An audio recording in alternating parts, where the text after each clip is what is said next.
నమస్తే అండి. Welcome to Telugu desk.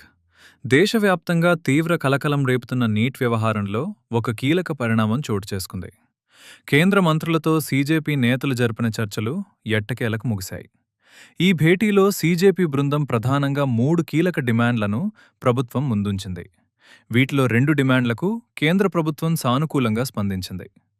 లీకేజీల వల్ల మానసిక ఆందోళనతో ఆత్మహత్య చేసుకున్న నీట్ విద్యార్థుల కుటుంబాలకు ₹1,00,00,000 పరిహారం ఇవ్వాలని డిమాండ్ చేయగా, నిరసనకారులపై నమోదైన కేసులను ఎత్తివేసేందుకు ప్రభుత్వం అంగీకరించింది.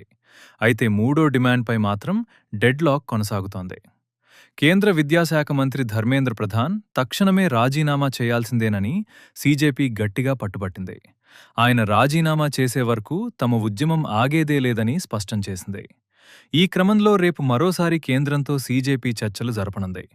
కేంద్రంతో చర్చలు మరియు విద్యాశాఖ మంత్రి రాజీనామా డిమాండ్పై మీ అభిప్రాయాన్ని కింద కామెంట్ చేయండి. ఇలాంటి మరిన్ని అప్డేట్స్ కోసం తెలుగు డెస్క్ ఛానల్ని సబ్స్క్రైబ్ చేసుకోండి. Thank you.